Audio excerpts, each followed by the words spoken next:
Well, just any final words with regards to the economy, and where do you see us going from here if things continue the way they are globally and locally?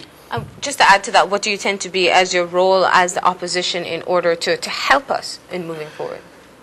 Actually, there's so much more that we can bring across. I need to touch on two things. The issue of the debt.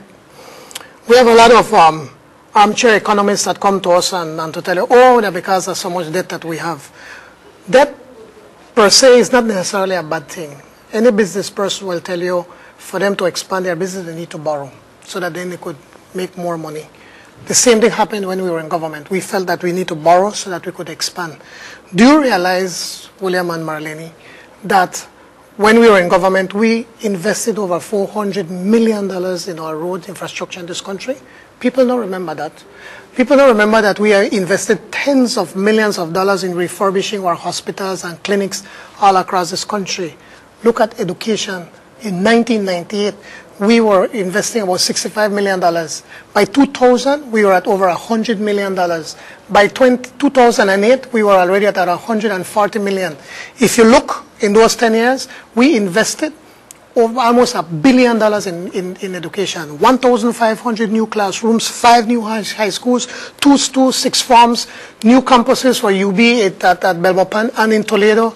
The IT vets, $40 million that we have IT vets all across this country. Point is that we were investing in the infrastructure of this country. We had 4 storms, 2 hurricanes and 2 major storms whilst we were in government. It cost us $500 million. When you add all of that, it could show you where we put the money. And then the Prime Minister will tell you, oh, it's the super bond. The super bond is one of the finest examples where a country can consolidate all its different debts, because we have different debts with different institutions, and your payments fluctuated. One time it's kind of low, then it go kind of high, then it go way up, and then it come down. That managed to be able to level so that a government can control its cash flow. Also, because of that super bond that we renegotiated, we are saving about $400 million in interest payments, because we reduced some of the debt that was as high as 11% to 4%, and now it's going to 6.5%.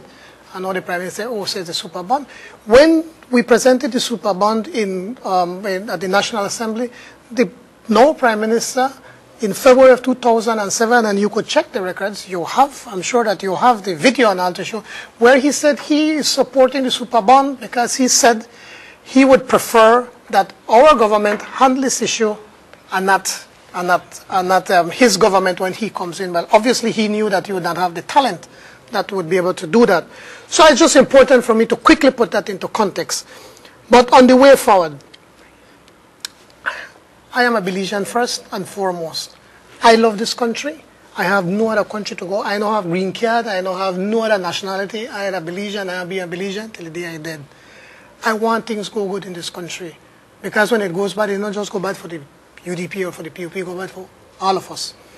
So I wanted to make it absolutely clear that as the opposition, we are prepared to meet with the government and to participate in trying to come with some meaningful ways in trying to address the issues of the economy.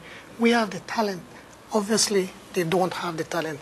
I mentioned a few of them quickly when we were talking about looking at taxation, the issue of confidence, trying to come up with a cohesive plan as to where the country is going, and also to create that confidence that, this country has so much opportunities. This country has a bright future. We can't go and tell the public, oh my God, everything bad, there's nothing we can do, tighten your belt and just hold on, bear down, because, more hard times to come.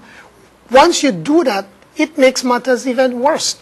You could look at the reality and say, ladies and gentlemen, this is what is facing us, but this is a plan.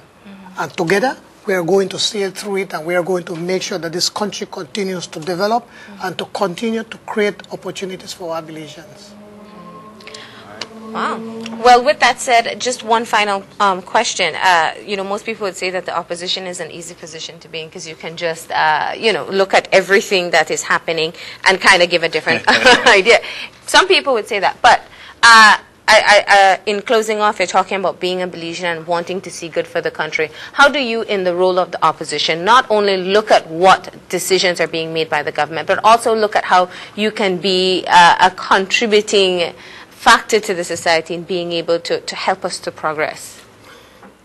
Well, I need to point out that we were 10 years in government, and whilst there were certain decisions that were made that were probably that people would question and wonder if it was the right decision, I think that we have the people that have the experience. They have the know-how, the ability to get things done.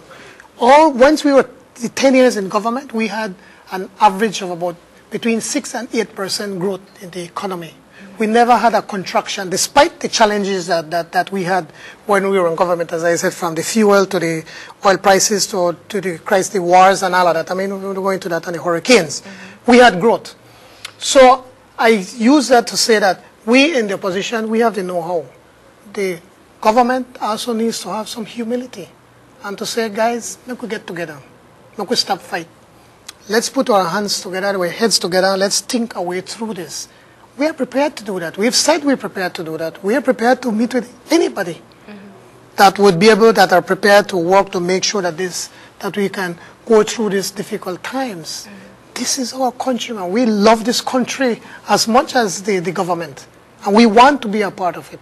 That is what it is to be a responsible government. I know on opposition, I know some people sometimes will say, well, we want the opposition to be more aggressive in the House and to just go be gravelicious because that's what they saw for the past 10 years.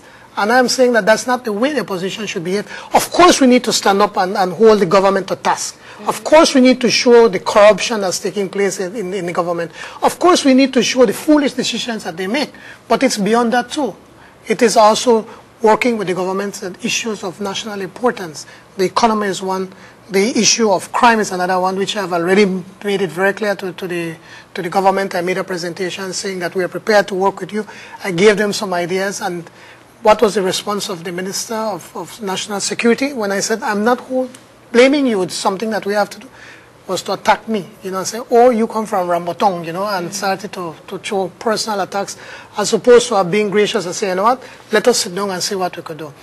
We are prepared to work with this government because we love this country and we want to see this country progress.